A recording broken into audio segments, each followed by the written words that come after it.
All right, guys, welcome into the Four Verticals. Well, that's not actually the Four Verticals show. This is the recap of college football week one. Figured I'd hop on here for a little bit to recap what has happened in college football this weekend, not including tomorrow's game with TCU UNC. But figured I'd hop on for a little bit to kind of cover what happened from Thursday all the way to Sunday, which was as I'm recording this live. Just finish up with Notre Dame and Miami. Again, we're only covering the bigger games. Some of the smaller games you can probably won't touch on as much. But kind of wanted to touch on some of the games here. Um, I guess we'll sort of work our way backwards, I guess. So starting with what the game that just finished up, which was a Notre Dame and Miami classic game. Um, and this is definitely one of the better games of the weekend. 10 out of 10. Would recommend. Great rivalry game. I think Notre Dame and Miami. I think both certainly a lot of positives and negatives here. I think for Miami, defense stepped up where needed to. Yes, had that breakdown towards the end of the game for Notre Dame to tie the game up. But besides that one little breakdown towards the end of the game, I thought Miami defensively with the new staff and everything, they did pretty well for the most part. Um, I think CJ Carr looked okay. It wasn't too bad. Very, I guess, encouraging if you're a Notre Dame fan that he looked somewhat competent, and also he was the only quarterback we saw today for Notre Dame. So all those rumors and I think it's not rumors of theories about potentially seeing both quarterbacks play. Turns out it wasn't the case, and I didn't need him. So CJ Carr looked okay for the most part. Carson Beck looked fine. Wasn't anything spectacular or anything like that, but did what he needed to do, and I think everyone would agree that's an absolute win. So Miami, 27-24 win, huge for them. Confidence boost, just a fantastic game to watch, and not to mention too the atmosphere for it being in the Orange Bowl and for it not being a on-campus stadium, which I'm not the biggest fan of having uh, a non-traditional campus game. Um, this is a really decent atmosphere for a somewhat neutral site game. So hats off to the folks over there at down in Miami. Of course, we're here in Jacksonville, high up Jacksonville, Florida. And so kudos to them for creating a good atmosphere out of a somewhat of a lifeless NFL venue. Um, just an amazing win for Miami and Cristobal. And look, with the ACC being, I'm not necessarily saying it's sort of like right side up, upside down. The ACC, with Florida State, don't worry, we'll touch on them here in a little bit. With what they did this weekend and some of the ripple effects that this game, the Clemson game, and the Florida State Bama game is going to have on the conference is pretty huge. And then, of course, we have UNC tomorrow. So hats off to Miami. Huge win for them and a very entertaining game for the most part. But I could go on for hours with that one game, but we have a lot of games to cover here. Earlier today, South Carolina, Virginia Tech, very sloppy. This game at one point was 10-8, like sort of like I kind of feel like we're watching a baseball game. I guess score wise. I know the final ended up being 24-11. It really didn't seem there was much of a gap between either of these two teams, which, if you guys recall, on the upset alert, I had this at a code red, I believe, which I thought the upset could happen. And feels like to me I was sort of vilified, if you will, somewhat validated into thinking that this was a very competitive game, a very defensive, low-scoring game. I think neither offense really impressed me. I think Virginia Tech overall probably is as bad as I think most of us probably think they are. It was mostly dreadful. Yes, Drones had the more passing yards between the two quarterbacks. It was clearly the worst out of the two. Sellers looked okay, wasn't perfect, but it was what it was. But yeah, just overall, I mean, South Carolina's ground game, even though they had the kid who was the Utah State transfer, Faison, I believe, he was recently ruled eligible. Even he kind of didn't look that great. No real receiver besides Nick Harper really stepped up. no surprise there. Just, I don't know. That was probably the strangest game out of all of the games in terms of the overall presentation of the actual game itself. Was this Virginia Tech game? It was very weird.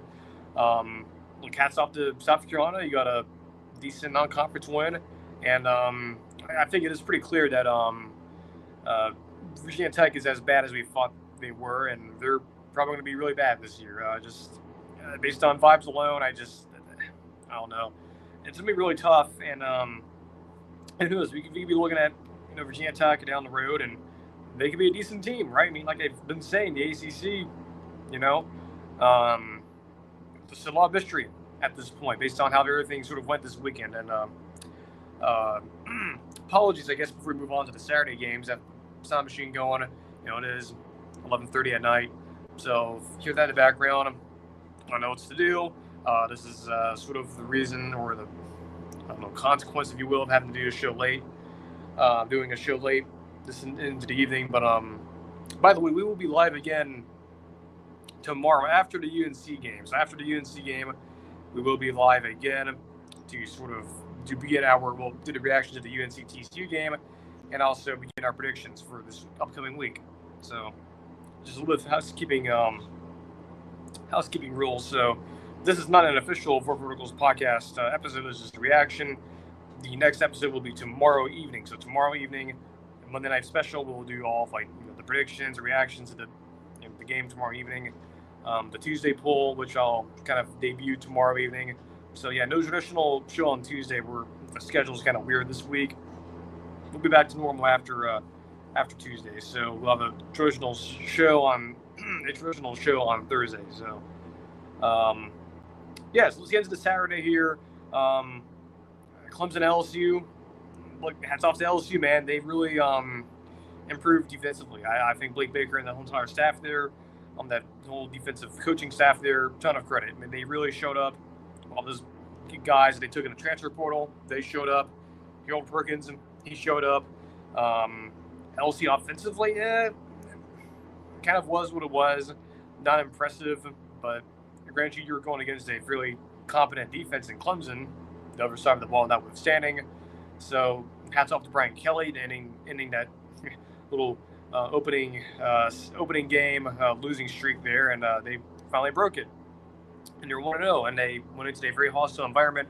And look, I could go on and on about Clemson. Just defensively was okay. I think it's sort of in a lot of ways echoes the Georgia game last year, where if you're recalling that game last year against Georgia in their opening game, and Atlanta defense, I thought for the most part was fairly good last year. Their opening game last year for Clemson. Then it kind of fell apart. This game, not so much because it was more of a lower scoring game, but I thought defensively Clemson was pretty decent. They were kind of the reason why they were in the game still. Klubnik, probably one of his worst performances I've seen him have. Wasn't very inspiring. Definitely more or less concerned about the receivers. I thought that would be the difference in the game versus the LSU secondary, which is fairly new. That was a shock to me. I don't know what happened there. That was not what I was expecting. Look, I was totally wrong. I thought Clemson, because of their receivers, and I felt like they were more, just not more talented in LSU. It's LSU secondary, even though it was mostly a new secondary. I just thought Clemson was just a better team. They're at home field advantage, and once again, we're having this conversation with Dabo Swinney. It's kind of getting old about, if they used the portal more, they could have, avoided this or avoided that.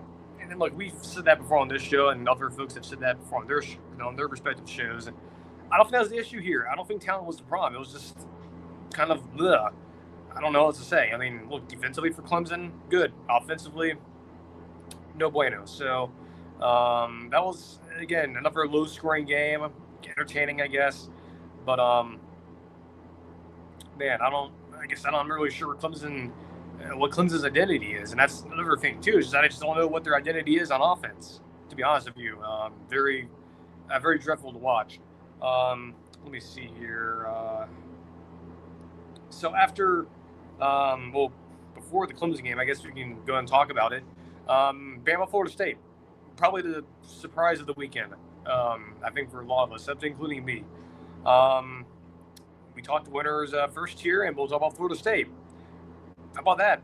Um, Gus Malzahn was the MVP of this team.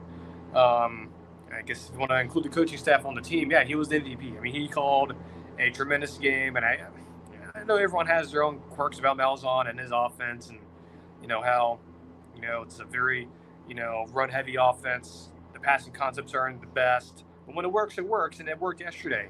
Um, Castellanos. I mean, talk about backing up your words over the summer. Ooh, he did that. Um, Hats off to him. He ran the offense efficiently, which is another thing too. Which is I was watching this game yesterday, and the thing that kept on popping into my mind is that just for Mel's on offense and having watched it, whether it's at UCF or at Auburn, how it usually takes a little bit for that offense to get going. Usually a number of weeks. Wasn't the case yesterday. It was full gas pedal all the way down, very efficient. A lot of creative plays. And some of them, if you watch Malzahn over the years, you kind of figure where you sort of remember some of them, like the wheel route later in the game, some of the end around stuff, and some of the zone read stuff. It was really interesting too. A lot of it was Malzahn's play calling. Very few Norvell stuff in there. It was like mostly like 90-10 Malzahn to Norvell concepts. So that was interesting. But I mean, defensively, Tony White too, just a massive upgrade. And what's really interesting as well is that the talent for Florida State, especially on defense, mostly the same, and all those guys really stepped up. And I think it really was just as simple as a coaching upgrade, and they got that. Same with the offense too. So hats off to both the coaching staff and Norvell for bringing in just a whole new staff and bringing in Castellanos as a quarterback, and it's paid off so far. Is it a guarantee? Is it a trend? Like, is this Florida State team gonna become a takeoff team as we sort of have crowned here on the show last year when we first started? They could, right? I mean, they have they have an FCS team this coming up weekend, and they have basically another one with Kent State, who almost lost to an FCS team. So you should be 3-0 going to Virginia. How about that? And then you have your mega matchup with Miami in a few weeks. So that's gonna be huge for Florida State. And man, again, sort of like Miami with their atmosphere. Hats off to the folks over there in Tallahassee. I mean, that atmosphere there in Doak Campbell Stadium, brand new, post renovations, amazing, just amazing atmosphere. Just incredible to watch. And look, I'm not a Florida State fan. I didn't go to Florida State, but it just felt good to see that team and that program get a huge win after it happened last year, and just seeing the atmosphere being what it was, and it's just an incredible spectacle to watch. So, hats off to Florida State, Norvell, Malzahn, Tony White. That was an amazing performance from them. Certainly the performance of the year. I mean, look, everyone else thought Bama was going to go in there and flex their muscles. Not really. I mean, if you told yourself before the game, or heck, even on Thursday or Friday, and say, hey, this Florida State game is going to be 31 to 17. Excuse me, 31 to 17. I think most of you probably would have been like, oh yeah, that makes sense. That's how many points Bama's going to score on Florida State. Not the case. Bama. How should I say this? Look, and I'll probably address this more throughout the week. My opinion of Kalen DeBoer has not changed at all. He's not getting fired. That's not happening. I know a lot of folks want that to happen now. That's not happening. He's not getting fired. Nothing's happening. No, you're not going to see any coaching changes on the defensive staff. That's not happening either, at least until December, January. But defensively is probably where we should start here for Florida State, or for Bama. Same issues as last year. Just disorganized, sloppy penalties. And look, I have a feeling that while Bama defensively with the talent is good, they're good enough, talented. They're talented enough, right? A lot of these guys are like 4 and 5 star players. I think it is becoming pretty clear. I know that's early in the year, and the whole line is, make observations, not conclusions. But just if you want to go a bigger picture here, regardless of what happens this year,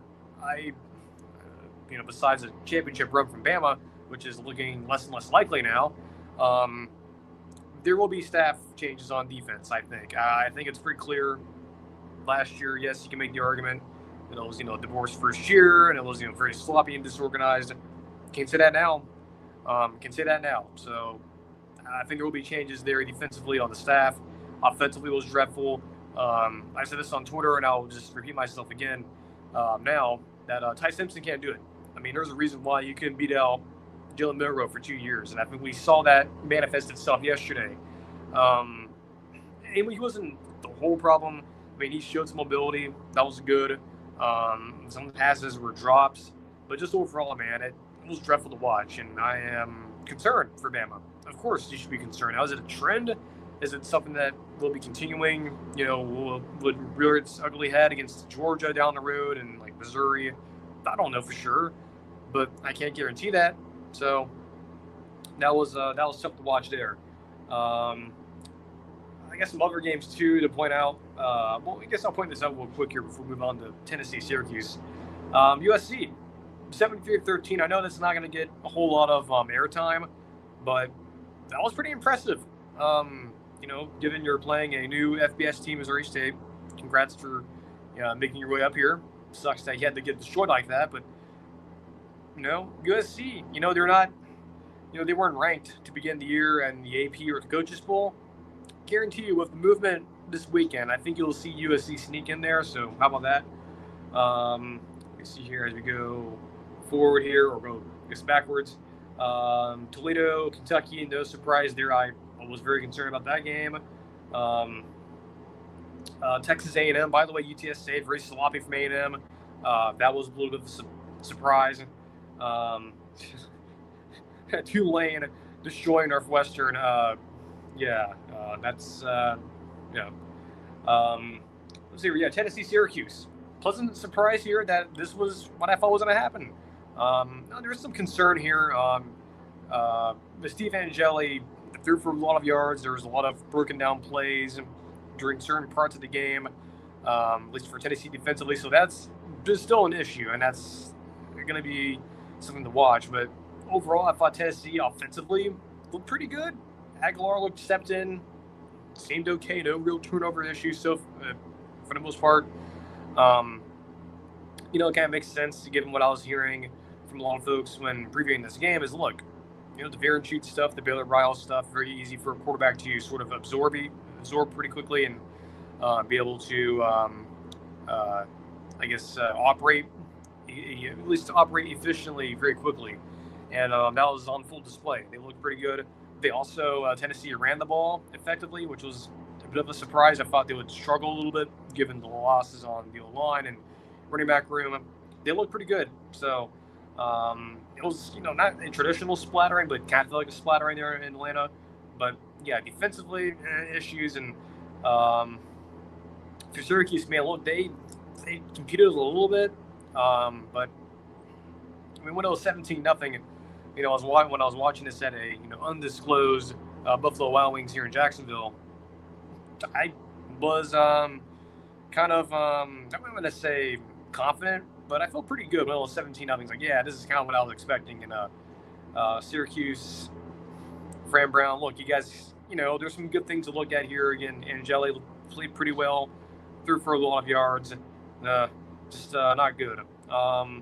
Let's see here. What else to discuss here? Ole Miss, Georgia State, Austin Simmons, kind of sloppy, threw a couple picks.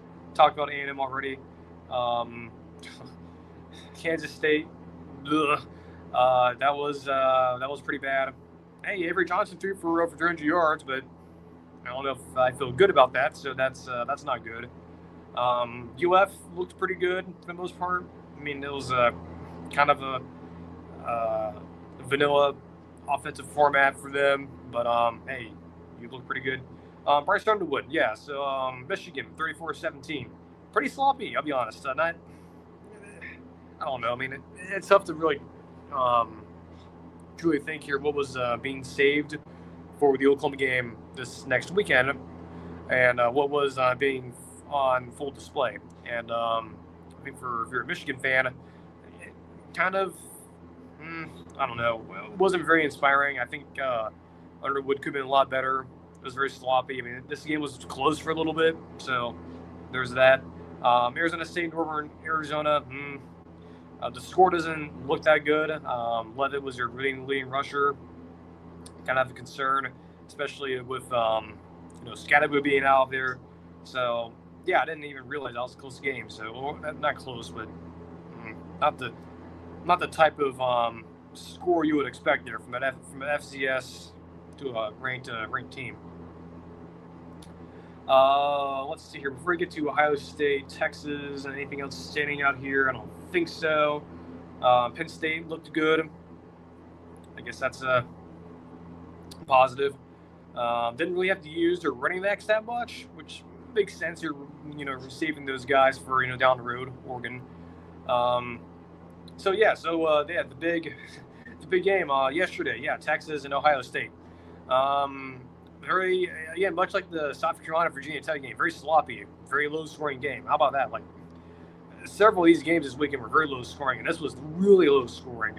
Ohio State, Matt Patricia, I was wrong. Like I said on Twitter yesterday, I'm sorry. I was wrong. That was a very good defensive game plan they put up. Very efficient defensively for Ohio State. Neither offense was really that good. That great. I know everyone's dogging on March Manning right now, and look, he deserves it. It was very sloppy. His receivers didn't help him. Outside of Wingo, their receiving room is same with the O-line. The O-line didn't help him either. So, but if you're Texas defensively, I think both of these teams defensively, I feel good about it. But neither offense, even Ohio State with Julian Sand, just kind of even that. Like Jeremiah Smith had a couple of catches, I think. I don't know. Just this result definitely is jarring to say the least. At least the score, the result, could have gone either way here. Look, I picked Texas to win. I was obviously wrong on that. But this one, it feels like to me we left this game, this Texas-Ohio State game in particular, with way more questions than answers. So, there's that. I don't know what else to say. It's just a little. If you love defense, you certainly enjoyed it. But, I don't know what else to say. Matt Patricia put on a whole masterclass. He looked. I think he certainly stepped in pretty well, calling plays on defense, and we'll see how this carries for both of these teams, right? We could be talking about this game perhaps a little bit differently come October, November. So if both of these teams continue to win, for Texas though, Ohio State, they'll eventually get Penn State, they'll eventually get Michigan, but Texas, they get Florida in a few weeks, and that long-standing theory or prediction that's been out there from one of the guys on the next round there in Birmingham about Texas being 3-2 and then Oklahoma being undefeated, looking more and more likely now. That's definitely on the table here. So how about that? We won't be going here that much longer. It is almost midnight, so we'll be wrapping up here in a little bit. But figured we'll hit some of the Friday games. We'll finish up with Thursday games. Colorado, Georgia Tech, fun game. Haynes King is, Haynes King. Turnovers, even despite having turnovers, you ended up winning the game and covering actually the spread. So there's that. This is something that we've talked about. I don't know if we talked on this show about it. At least I've heard this from other people on other shows. But man, Deion Sanders' game management is horrible, man. Especially towards the end of the game, it was not good. Ken Salter, could have been a lot better. Haynes King, look, he ran the ball pretty well, and how about that? Both of these Friday games, Auburn, Baylor, Georgia Tech, Colorado, running quarterbacks, being the difference in these two games. But Georgia Tech, look, they're still. I think they're up there with Miami and Florida State, and I guess Clemson still in the ACC. And Clemson, by the way, gets to travel to Atlanta here pretty soon, in a couple weeks. So if you're Georgia Tech, if you beat Clemson here in a few weeks, no one's going to remember anything about this game. Going beyond that Clemson game in a few weeks. So it looks sloppy. Turnovers, yes, it was. I mean, some of it you can blame on being altitude, being on the road, but very sloppy for Georgia Tech. They won. Do I feel great about it? Not really, but they overcame a lot of mistakes in this game, and I think they're very fortunate to get out of a border of a win. But man, Deion Sanders' time management there towards the end of that game was pretty bad, and that's not a new thing. That's been a trend for him. Auburn Baylor was also wrong on this too. Look, Sawyer Robinson. Imagine telling yourself this, that if you were to tell an Auburn fan that the result of this game, but you're not going to give them the score, you're not going to tell them who won, but you're going to say, you're going to give a stat line, right? You tell an Auburn fan or a Baylor fan saying, hey, I'm not going to give you guys, I've seen the game already, but I'm not going to tell you who won. But Sawyer Robertson threw for over 400 yards.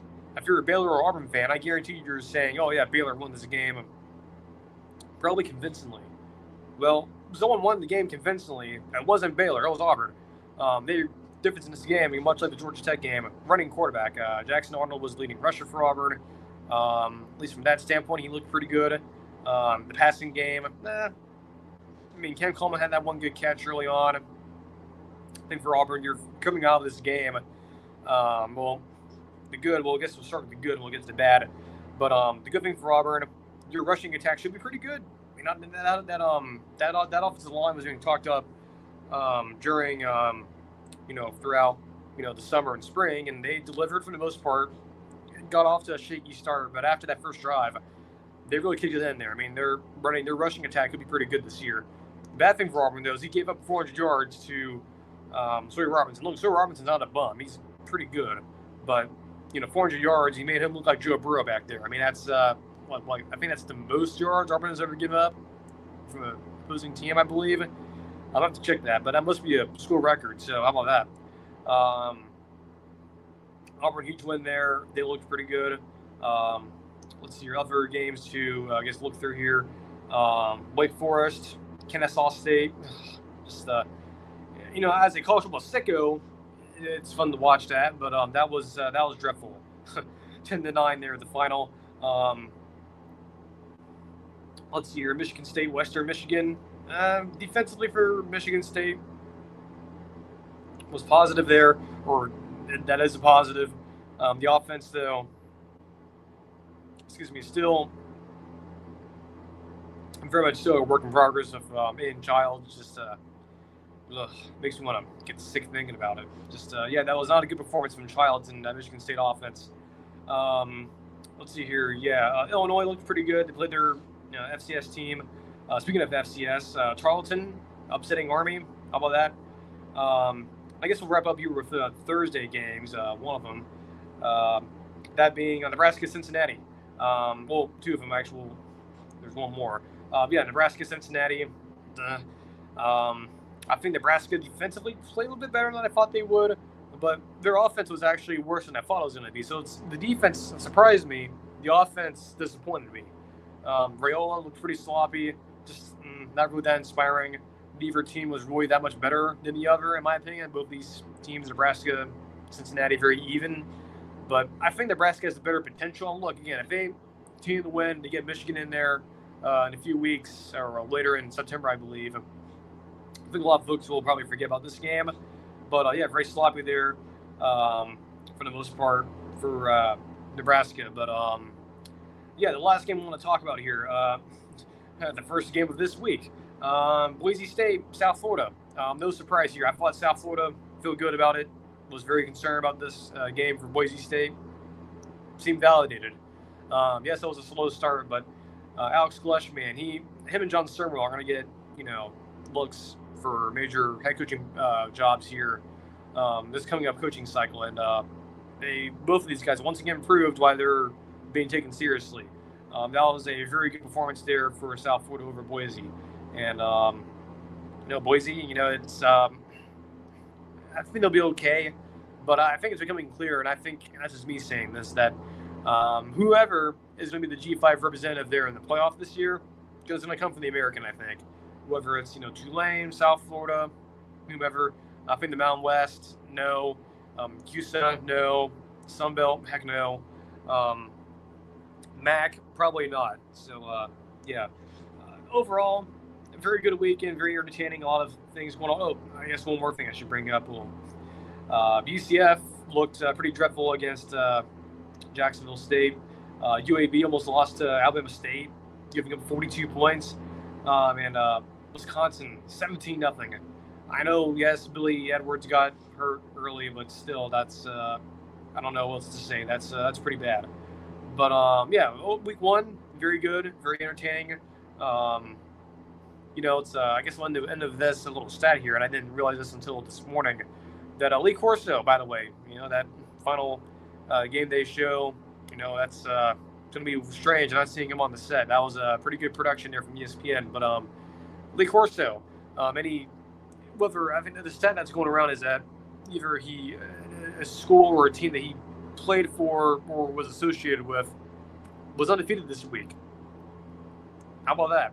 None of his teams that he was associated with, either as a player or a coach, lost this week. And he also, I believe, went 5-0 in his last final round of picks too. So congrats to Lee Corso, man. Golf clap for him, man. That was again, ESPN. That was a good production there. You guys did a good job.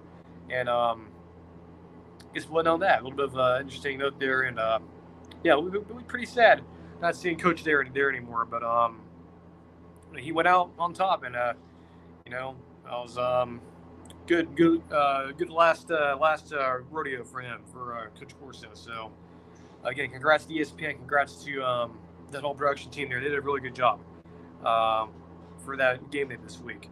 So yeah, we'll be back tomorrow with a proper show after the TCU game. So we'll be back tomorrow with a traditional show. So we'll have it. It'll be available on Spotify. This will be YouTube only. So we'll do that tomorrow. So yeah. So until tomorrow, enjoy. I guess about to be midnight here. So yeah, we'll see you guys on later Monday. And take care, and we'll see you after the TCU and UNC game.